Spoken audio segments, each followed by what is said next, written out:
Mhm.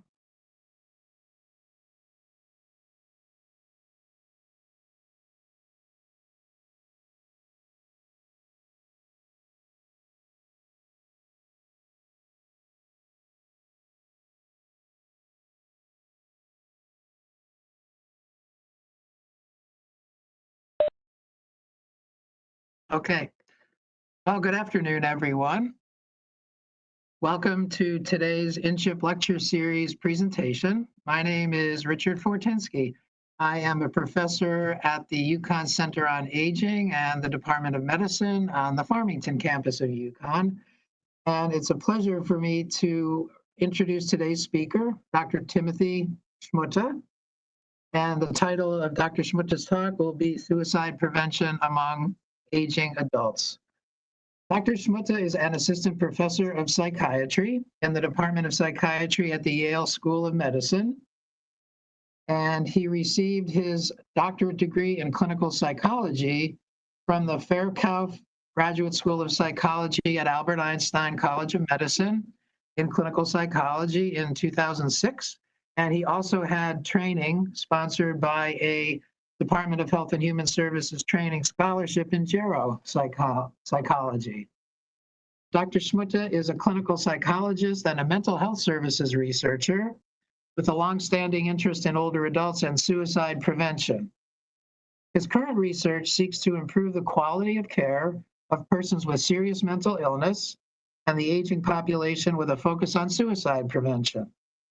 He is conducting an NIMH-funded study using Medicare data to examine service use patterns and predictors and outcomes of older adults treated for acute suicide risk in hospitals. He also co-leads a National Institute on Aging-funded analysis of Medicare claims to conduct the first U.S. cohort study on the risk and protective factors for all-cause mortality, suicide, and self-harm during the early course of Alzheimer's disease and related dementia.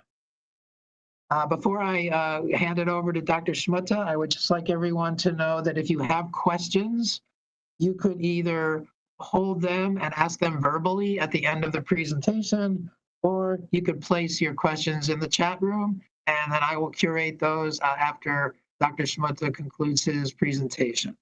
So without further ado, I'm pleased to introduce Dr. Timothy Schmutta.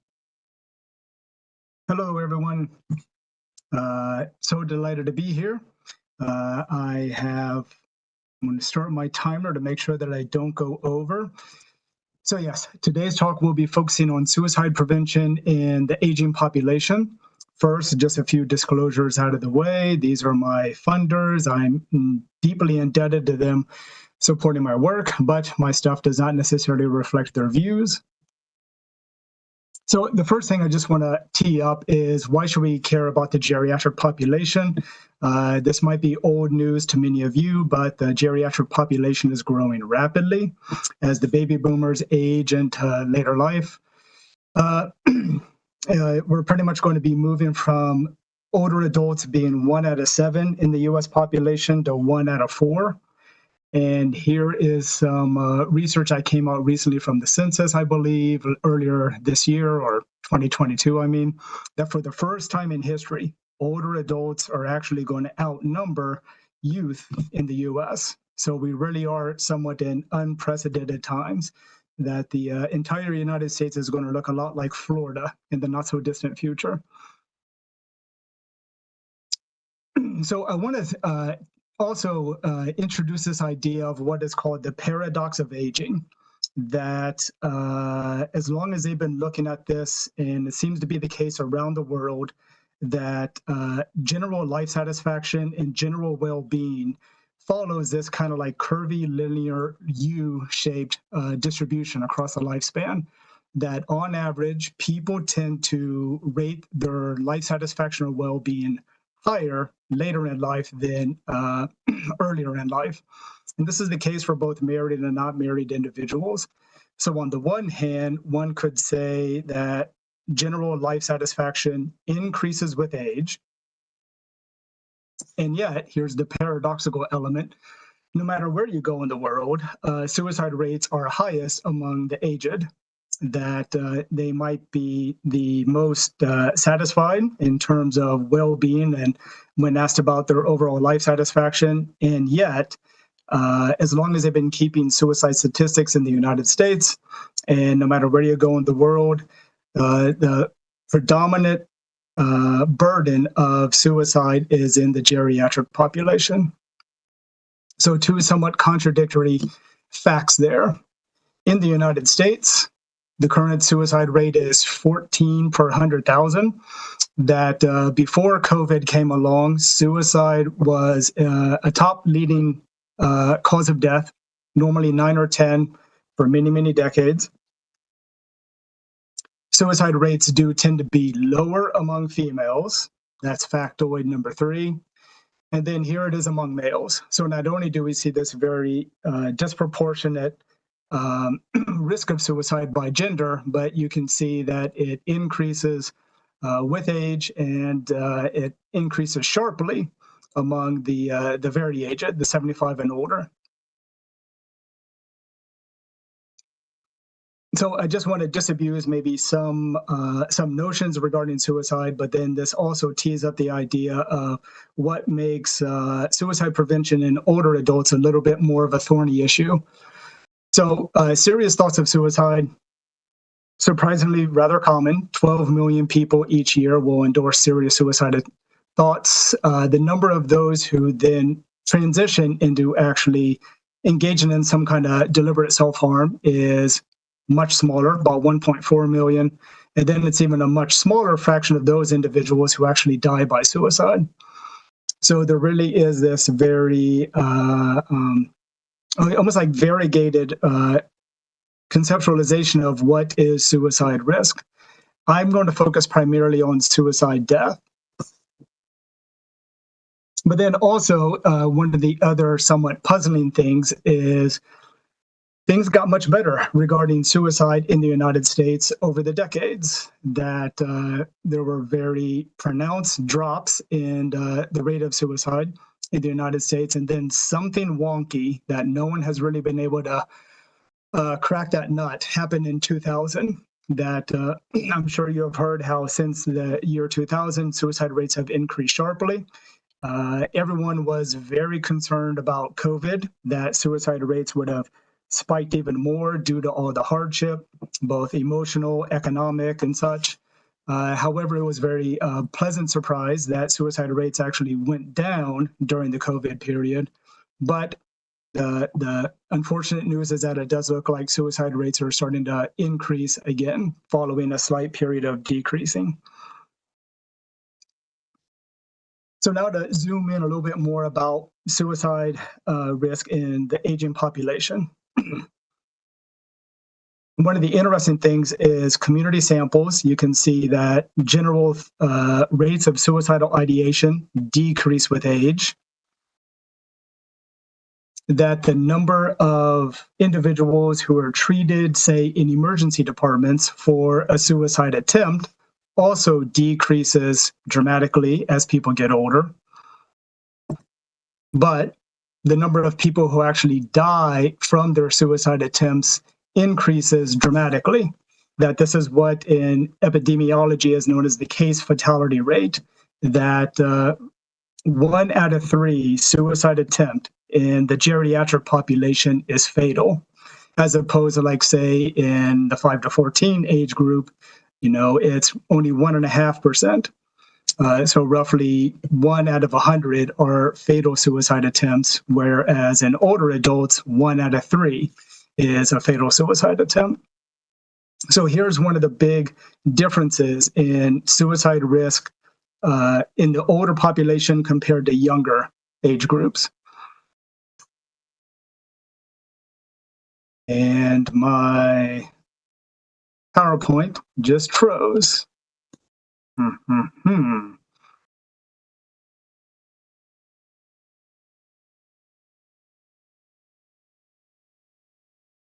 There we go. Okay.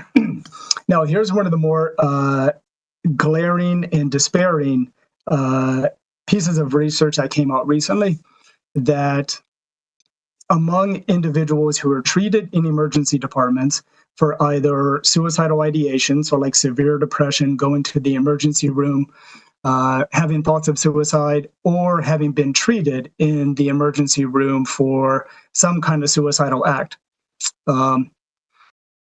Once they are discharged back to the community, either from the emergency room or among those who were admitted to the hospital for their acute suicide risk, the rate of suicide in that first year after leaving the hospital, we see very pronounced and a marked increase in suicide death among the older adult population.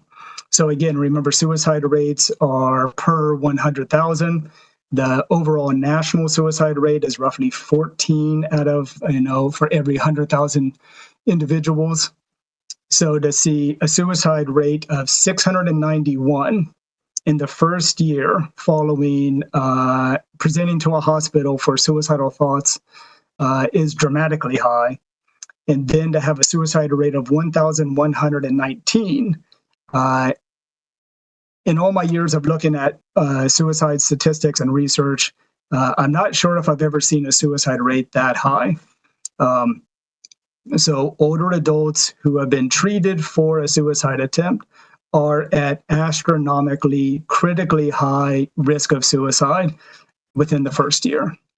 So that is also one of a marked disparity or difference between older adults and other age groups. So why are 1 out of 3 suicidal acts lethal in older adults?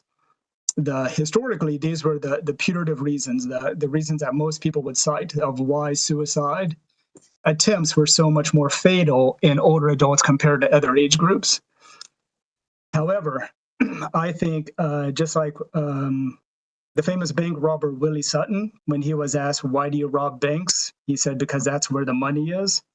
I think where the money is in terms of why suicide attempts are so markedly higher or fatal in older adults is because of their reliance on firearms, that they are much more likely to use a firearm for their suicide attempt compared to other age groups. That 1 out of 4 of all suicidal acts in older adults involves a firearm, compared to significantly lower percentages in younger age groups. There's somewhat of a classic research article published in the American Journal of Psychiatry, I believe, that had a very memorable title that it says, like, you rarely get a second chance with a firearm. That is one of the big differences and kind of the linchpin in terms of suicide prevention, I think, is the reliance on firearms for suicide attempts in older adults. So the leading researchers in geriatric suicide have come up with a model of what are some of the biggest risk factors for suicide in the aging population. So they call it the 5 Ds: depression, disconnectedness, disease, disability, and deadly means. That looking at psychological autopsy studies, retrospective case cohorts, case control cohort studies, that these are the factors that seem to distinguish those who die from suicide versus those who do not, that these are some of the major risk factors. So the first one is essentially like medical illness and the ensuing disability that comes with that. So I'm going to start taking some of these risk factors and describing what they would look like in real life. So being physically unwell and being unable to function on a daily basis, the ability to perform various activities, whether it's work or being active or engaging in the community, that your physical disability gets in the way. And then also there's been a lot of research lately regarding the importance of social connections, of being meaningfully engaged with other people, that we are pack animals, we're social creatures. And the National Academies of Science and Engineering recently had a an opus magnus paper pretty much describing how the effects of loneliness or social disconnection are just as deleterious as many of the putative risk factors for mortality, like cigarette smoking and obesity, that not being socially connected is very, very bad for your health, both physically and psychologically. Of course, depression plays a very prominent role in suicide risk. And then in terms of, like, when I think of my work as a clinician, what are some of the risk factors that I'm really honing in on in terms of, does this person need stepped up care, need to be hospitalized? What kind of aftercare services need to be involved? The presence of a firearm is a significant risk factor for suicide. A little bit more about firearms in a bit. But in terms of like prospective studies that have kind of informed these risk factors.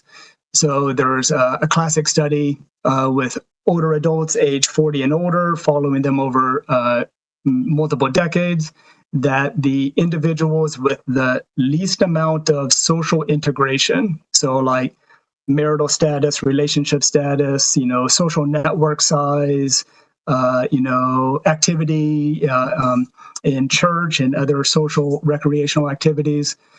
So they measured social integration according to like 7 different criteria. And then they followed these individuals over multiple years. And those with the least amount of social integration were at the greatest risk of suicide, whereas those who were most socially connected, category 4 in this figure, that they had the lowest rate of suicide. Depression, there have been a number of meta-analyses. This is just one that kind of like called together multiple studies that individuals with major depression or a mood disorder have a 12-fold higher risk of suicide compared to those without depression. And then getting to that disease and disability component, that even after controlling for age, sex, mental health, substance use disorders, after controlling for a range of demographic and clinical characteristics, here are some medical disorders that have been independently associated with greater suicide risk. So like congestive heart failure, back pain, chronic obstructive pulmonary disease, cancer, epilepsy, migraines, sleep disorder, which I think for many people would be rather surprised to see that sleep is such a salient and significant predictor of suicide, HIV and AIDS, and then traumatic brain injury. I want to come back to this notion about a breaking down of the brain and its implication in suicide risk. And then just a little bit more about the other D in geriatric suicide risk. Deadly means that there's a fair number of studies out there that show that states with more restrictive gun laws have lower suicide rates, not only overall, but particularly regarding firearm use. So here's some analyses that were done by the Kaiser Family Foundation looking at suicide rates in 2020, that the states with the least prohibitive gun laws, that they have a significantly higher rate of suicide by firearms compared to those with the most restrictive. Looking at just kind of like a straight regression line, that there's a pretty strong positive linear correlation or association between percentage of population that are gun owners and their rate of firearm-related suicides. And then, even though this is somewhat of a controversial topic in some circles regarding the red flag laws, or what are known as extreme risk protective orders or gun violence protective orders, that these are some of those laws that they're trying to get on the books that legally empower family members or law enforcement to temporarily restrict access to firearms for individuals that are demonstrating concerning signs of being a risk to self or others. that not only have those been shown to reduce suicide rates in the states where those laws are on the books, but there's a very recent study that shows that it was associated with a significant decrease in suicide risk or firearm-related suicides in older adults. So restricting means to firearms is another viable path for reducing the burden of suicide in the older adults population. I want to say a little bit about some age-related biases that the largest study conducted in emergency departments regarding screening for suicide risk. Those have been identified as a good place for intervention, since many people who die by suicide were seen in an emergency room shortly beforehand. What I want to illustrate here is, I think 5 or 6 emergency departments across the United States, they essentially implemented a universal policy that every emergency department patient that comes in is screened for suicide. Every patient, so it's policy, it's on the books, it's standard operating procedure, that even after these emergency departments and large healthcare systems implemented that policy, that aging adults were significantly less likely to be screened compared to younger adults. So you can see there's this decrease in the number of patients who are screened for suicide risk. And then the more heart-wrenching finding from the study is that they looked at differences in patients who screened positive for suicide risk. So this is after the ED clinician screened the patient, they screened positive for suicide risk. Then they went into the medical record to see what did they do next. After already being identified or flagged for being at high risk for suicide, that older adults were much less likely to undergo some kind of lethal means assessment. So like the ED doc didn't ask about, access to guns or medications for overdose. They were much less likely to be referred for a mental health evaluation. And older adults compared to younger adults were much less likely to be given referrals, to in the community. So a pretty clear age-related bias in the management of suicide risk in the geriatric population. And then there have been many, many studies that have shown that older adults are less likely to be screened or treated for depression in primary care settings, which is the most commonly used healthcare service, for older adults. This recent study showed that in primary care settings, they're kind of doing a before and an after. Before what standard operating procedure was before they implemented a new policy where they kind of said everybody's getting screened for depression. So kind of like in the ED SAFE study. So here's what it looked like before. And again, you see that older adults much less likely to be screened for depression before being told that they needed to. So that's the first half of the story. But then I wanted to end with a positive. The upside of the story is that after implementing this policy, that they were able to reduce a lot of those age-related disparities in screening for depression. So now I'm going to shift gears a little bit, just to talk about some of the research that I've conducted with my colleagues using what's known as the National Violent Death Reporting System. This is like a CDC maintained database of all suicide deaths in the United States, that when we looked at the characteristics of older adults who died by suicide, what we found is, and in this database, it's almost like a psychological autopsy database where they pull together all the information from the law enforcement interviews, with family members and neighbors regarding the individual who died, the coroner records.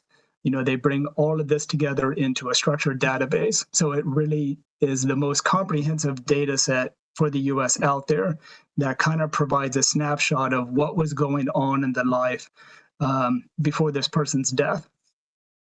That some of the more dramatic findings were that 2/3 of the older males did not have a known mental illness at the time of their death, and half of all females did not have a known or recognized mental illness at the time of their death.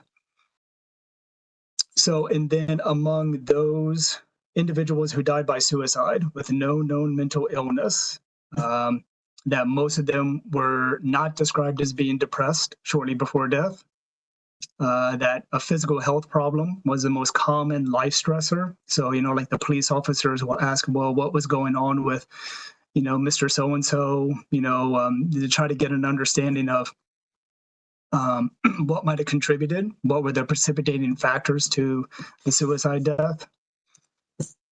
And then now we're back to the use of firearms, that the use of firearms among individuals with no known mental illness, no treatment for mental illness, significantly higher compared to those with a known mental illness. And you can see the vast majority of male suicide deaths from suicide involved a firearm, and these are among the individuals with no known, recognized, treated mental illness. Now, not to sound presumptuous, I and some other people are proposing that in addition to the 5 Ds of suicide risk, is that maybe we need to add a 6th one, and that would be dementia. So some of my colleagues and I attempted to quantify the risk of suicide among those recently diagnosed with dementia, that historically, when people would look at the association of mental disorders and subsequent suicide risk, Alzheimer's or various forms of dementia were viewed as almost protective factors, that the risk of suicide was lower among these individuals. But for those of you that work with the aging population, you know that it's an incredibly heterogeneous population in terms of their health, their well-being, their functioning, and then even in terms of their cognitive ability. So what my colleagues and I did is we zeroed in on the rate of, or the risk of suicide in the first year following, a doctor issued diagnosis of dementia. So looking at Medicare claims. So this means that a physician or a clinician officially, the first time that they diagnose a patient with dementia. And so the headline is, yes, suicide risk was higher. That compared to the general geriatric population in our cohort of like 2.7 million individuals with any form of dementia, that we did find a higher risk of suicide in the first year.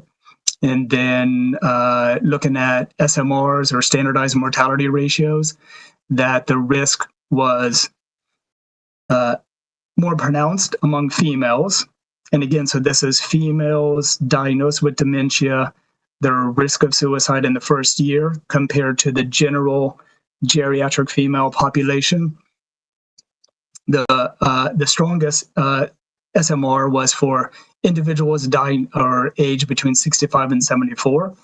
So like they had the suicide rate in this cohort would be 240% higher than the general geriatric population between the ages of 65 and 74.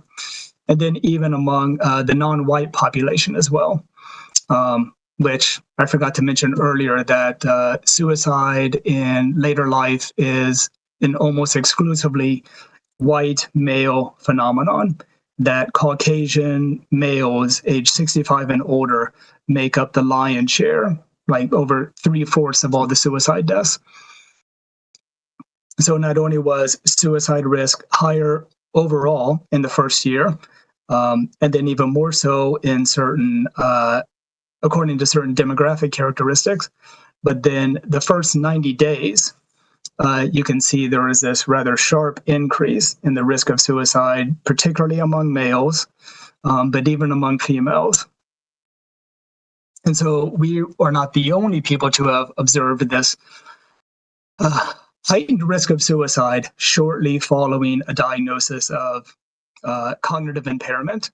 So it's been also found in a UK study where they were looking at people diagnosed with dementia either prior to age 65 or after age 65. It's been found in veterans, both with mild cognitive impairment or MCI or dementia, as well as other studies that from around the world. And then here's one of the last pieces of research that I'll be talking about. So the previous slide was looking at like retrospective, cohort studies. There's some fascinating work coming out from prospective research studies. So these are studies that involve recruiting large groups of depressed older adults without dementia. So that's kind of like the important point here. And then they follow them over time. And just like most longitudinal studies, they have the participants come in multiple times, each year, and re-administer a battery of assessments. So in this study, they do things like neuropsychological or like cognitive assessments, personality assessments, social support, personality factors. So they're really trying to get a rather holistic view of the individual over the course of time, and then following up with them to see who among these individuals either attempt or die from suicide. And what they have found is that the vast majority of these depressed older adults without dementia at baseline, when you follow them forward, that you can identify three main categories or classes, buckets of individuals who account for the vast majority of the suicide attempts. And so the highest risk profile, or the patients that had the highest attempt rate and the most lethal attempt rate, were those who had severe executive dysfunction. So we talk a lot about frontal lobe when we're talking about teenagers and young adults, the part of the brain that is the last to develop in males. I have two young sons, 12 and 14, so we're kind of waiting with bated breath until the frontal lobe develops at age 26. But this is also a part of the brain that is affected with cognitive decline or forms of dementia. But the highest risk patient profile were those who had the most severe frontal lobe deficits or executive dysfunction, as well as depression and low levels of social support. But you can see how there's a different confluence of risk factors that come together that really almost like stratify someone's suicide risk based on the presence or absence of different characteristics, that it really is a series of interacting terms that come together that can either tip someone closer or away from suicide risk. And then some of the other findings from this research group is just some of the characteristics that characterize individuals who make very severe or lethal suicide attempts. So of course, male gender is one characteristic, but many people were very surprised to see that those with higher income were also the ones who were at greater risk or were found to be more likely to die or nearly die from a suicide attempt. But again, that executive dysfunction, that frontal lobe dysfunction, came out as an independent and significant predictor after controlling for other factors of a fatal or near fatal suicide attempt. So one of the things that has made it very complicated to identify what can you do to reduce suicide risk is that the vast majority of research has shown that it's, one, very hard to predict who will, attempt suicide. And there have been, maybe in the last 5 years or so, that they've pretty much found that everything that we thought that we should have been doing to reduce suicide risk is only predictive of thoughts of suicide, not predictive of those who would attempt or who would die from suicide, that there's been this growing movement in the suicide prevention research that all the things that we used to think were really associated with suicide, death, are only predictive of those who think or consider it. And if you go back in your memory to that continuum of suicide risk, the one with the triangle, that the vast majority of individuals who even think about suicide do not go on to attempt suicide. And then an even smaller fractional percentage of them go on to actually die by suicide. That the things that predict suicide death appear to be something different than predict thoughts of suicide. I guess I'd try to summarize that we might have been barking up the wrong tree is another way of putting it. So that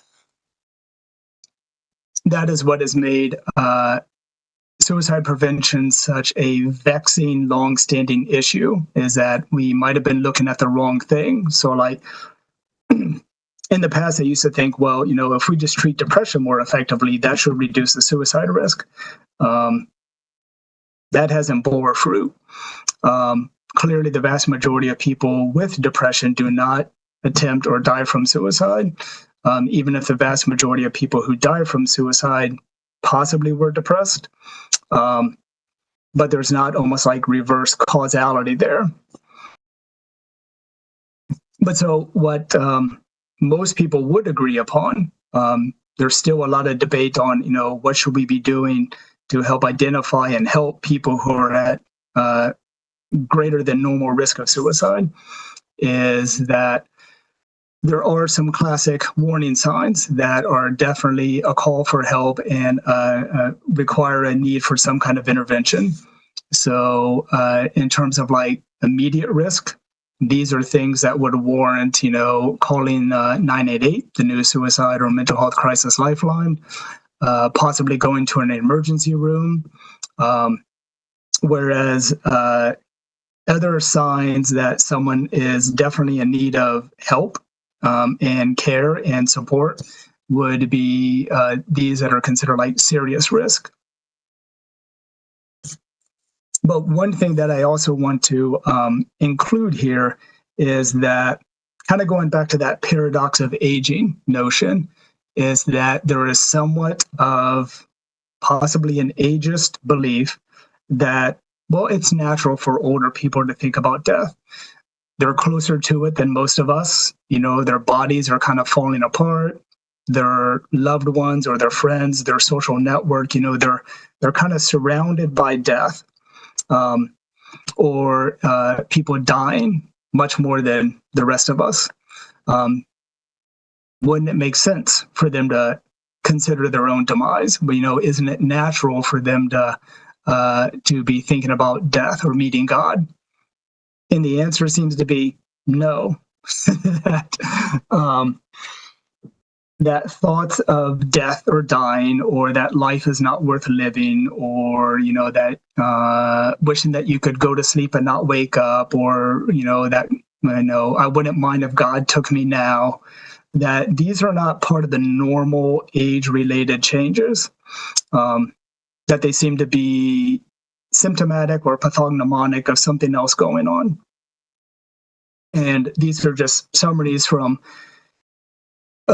people who are much smarter than me and people who have really devoted their lives to studying these topics, that based on the research, that thoughts of death and dying and a desire to no longer live are not part of the normal aging process, that they are not normal, so to speak, to use that term.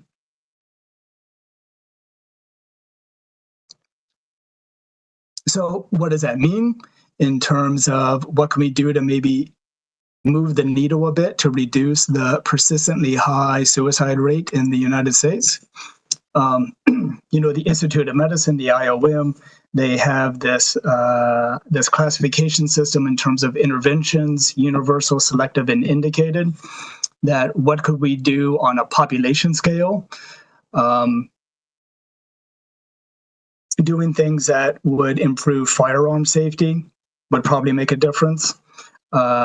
Improving the mental health literacy of just the community at large, of what is normal and not normal, or healthy or not healthy, what is something that requires some help and assistance. One of the things that I want to highlight, and I added this to the presentation today, is that there have been some recent meta-analyses where they pull together the findings from multiple studies, is that they are increasingly finding that regular physical exercise is arguably as effective, maybe even more effective than psychotropic medication or even psychotherapy for reducing depression. That this notion of around 3 hours of exercise on a weekly basis, of getting your heart rate up to either moderate or high, beats per minute. So, like something around 65 to 85% of your maximum heart rate, that doing this on a regular basis is as effective or more effective than, say, taking antidepressants or cognitive behavioral therapy in reducing depressive symptoms. So, there are certainly other reasons why regular physical exercise would be good for us in terms of the obesity epidemic and things like that. But for mental health, it has been shown to prevent the onset of depression and been shown to treat depression.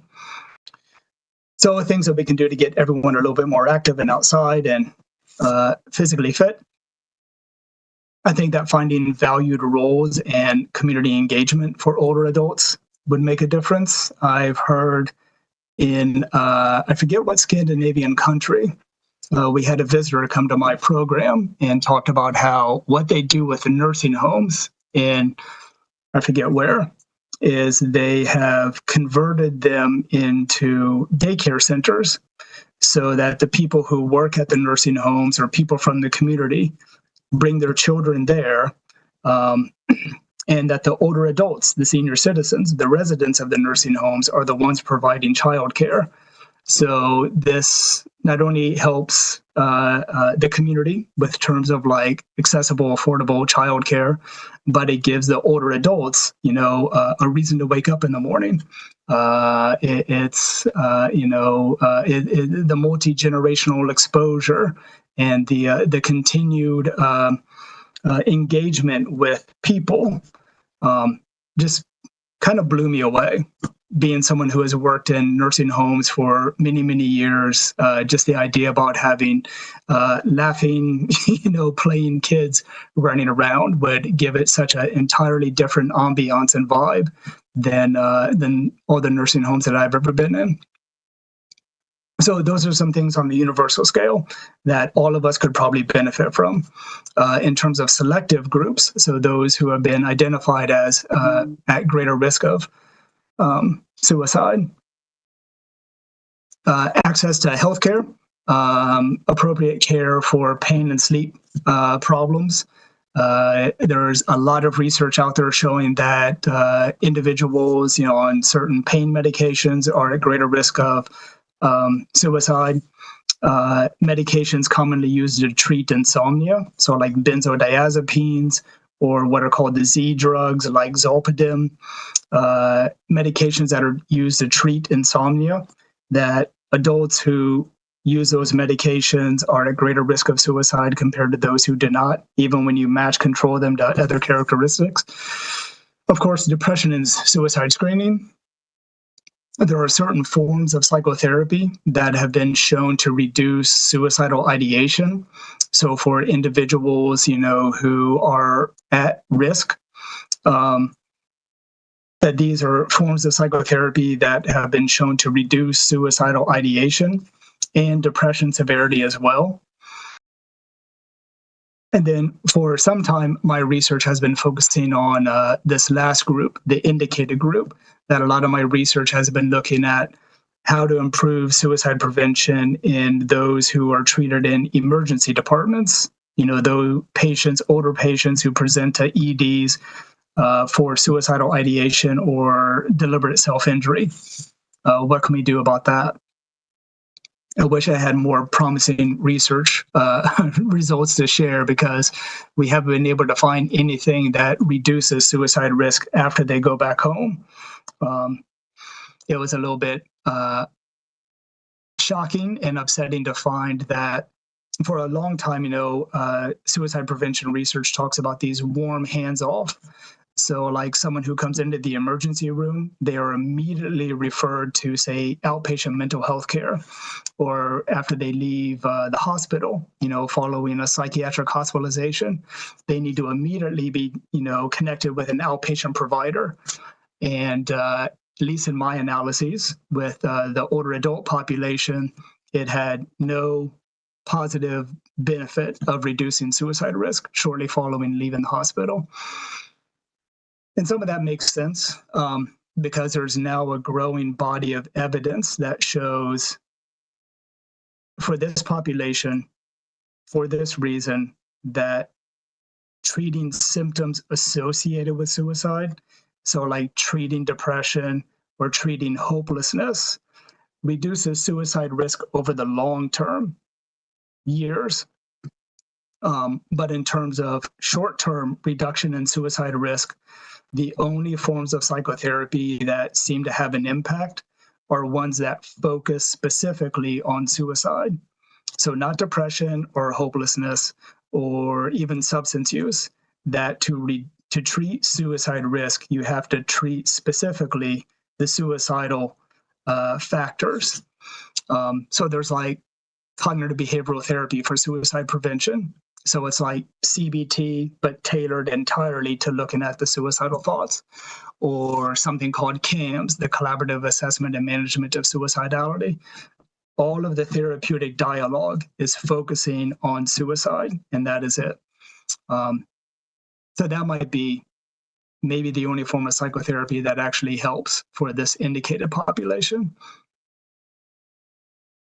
But I wanted to make sure that I allowed enough time for questions and comments, and I see that I am just short of the 45-minute timeline. So I know that I said a lot and I spoke rather quickly, but I always get a little bit overzealous talking about this topic, and I always feel like there's so much to share in such little time. So I will now be quiet and open up the floor to everyone else. Okay, thanks very much, Dr. Schmutta. You presented a lot of very fascinating data, a lot of food for thought in terms of comparative type questions. But let's see. So one question in the chat before we go to anyone who wants to just unmute themselves is, have you looked at religion or faith as part of your research in this area? I have not, since I use mostly Medicare claims data, and there's no variable that includes religious affiliation, but I know others have, and yes, that can be a protective factor.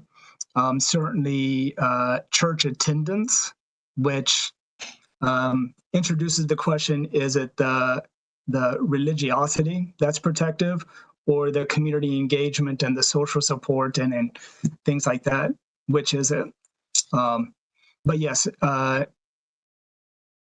religious affiliation does seem to be protective against suicide risk. But again, if I had to guess, that might be over the long term and not necessarily in the near term. Good question, though. Great, thank you. Let's see. There are no other questions in the chat right now that I could see. So anyone else is please, free to unmute yourself and ask Dr. Schmutta any questions.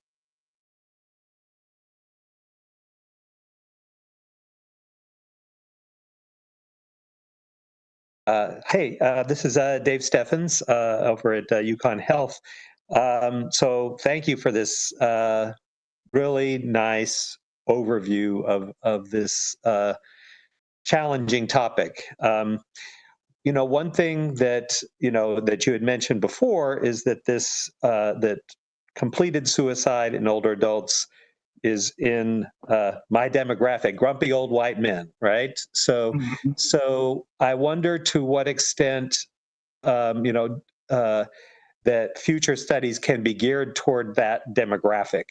I have no idea from a claims data standpoint if there are any male-specific, white male-specific variables, that kind of thing. But I know that this is just a different population than let's say than the people with major depression that tends to steer towards being relatively more female. So I wonder if you've given that any thought in terms of this demographic that is at the highest risk. And thanks again. Well, you're very welcome. And yes, I have many ideas, but how many of them would be fundable is kind of the problem. Like, I remember I joked with one program officer at the NIMH, and then also with someone who's been doing this work much longer than me. We talked about how a fascinating study would be to almost compare grumpy old white men, and all the other putative risk factors to like Asian and African American women who have like some of the lowest suicide rates overall. And at least from 30,000 feet, it would look like, so, elderly African American women, probably safe to say, probably haven't had the easiest life, that they've had to endure quite a bit of stressors over the course of their lifespan. And yet, what keeps them going despite all of the slings and arrows that they've endured? And what is it about white men that, as one person put it, I wouldn't quite say it this way, he said that like old white men are like the biggest snowflakes that we seem to be. It doesn't take much, to knock the wind out of us or something like that. Right. Well, they perhaps have not had to have so many challenges that they've had to develop a certain amount of resilience compared to other groups. Those types of factors generally are not in Medicare claims data. No. And unfortunately, but yet maybe where the action is in terms of taking this from claims data to implementation. Yes, or trying to build out the more prospective, smaller samples, but more nuanced data variables to look at. But the thing is like the good news is that suicide, even though it is one of the leading causes of death, is still exceedingly rare. That's the good news. The bad news is that from a research point of view, to have sufficient statistical power, you need a lot of people to even get like 1 or 2 suicide deaths. Right, which is why the suicidal ideation is often used as a proxy, but then, as you rightly pointed out, just because you think about it doesn't mean you're going to act on it. Exactly, and that there does seem to be some very important distinctions between those who think about it and those who actually do something about it. Yeah. Great. Dr. Shmuta, this is a question from the chat. In one of your slides, slide 8 to be specific, you talked about hospital-treated individuals. And was that confined to those treated and discharged only from an emergency room? Or did it also include those who were admitted to an inpatient unit? Choice B. So they first identified, so I worked with Sidra on that. It was people who came into the emergency room, and then she essentially used 2 discharges, either discharge from the emergency room back to the community, or for those who were admitted to the inpatient care from the ED, then she used their discharge date from the inpatient setting. So that's why I kind of glommed it all together. It's hospital treated in either the ED or the inpatient unit. So right, people who would have been psychiatrically hospitalized, they were included in that sample. Great. Well, this is a question that doesn't have an answer, but it has been very much extremely recently in the news, like yesterday and today. has to do with, well, the exact question is, do you believe in assisted suicide? So maybe instead of a yes/no kind of a question, what are your thoughts on assisted suicide? That's the question. A controversial topic. There's also some laws on the books in some states, what they call Death with Dignity Act. As a clinician, so I was a clinician before a researcher. I guess I would say that I have worked with individuals and supported their right to die. And then I also know that there are individuals who are thinking about suicide, and I was recognized and was able to treat, like essentially their depression or their ennui, that the desire to die can either be, this is an opinion, not fact. There are certainly very many, you could say, like irrational examples of that, where it's more of a symptom of the depression. You treat the depression and then the desire to die goes away, or just giving them a meaning and a purpose, things like that. And then there are other individuals where it's like, yep, if I was in their shoes and in the same situation, that makes sense. So it is, for me, in my opinion, it's a nuanced, highly nuanced, multifaceted conversation. But I was asked to be interviewed for a book that was pretty much focusing on palliative care, and he had a chapter about rational suicide in there. So yes, I do, but many people don't, and I respect I respect both. Great, thank you. Thanks for taking on that question, and it was a good question from the audience as well. Mm-hmm. So we're at 1:28 p.m. Does anyone have any further questions that they'd like to ask Dr. Schmutta? I don't see any other questions in the chat.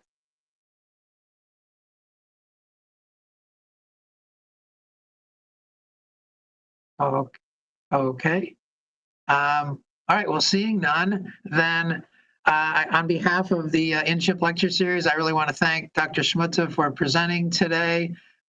This really is a fascinating topic. I mean, obviously, it's a very emotional topic, but I think some of the nuances that you talked about today were really, quite useful to think about further for anybody who's really interested in this topic, ranging from depression in later life to suicidal ideation to actual suicide completion. So thanks very much. And let's see, do I turn it over now to anyone in InCHIP, or do we just kind of say our goodbyes here? I guess we'll just say our goodbyes. So everyone, take care, be well, stay healthy, and take care. Bye-bye. Thanks, Timothy. Bye-bye. Thank you.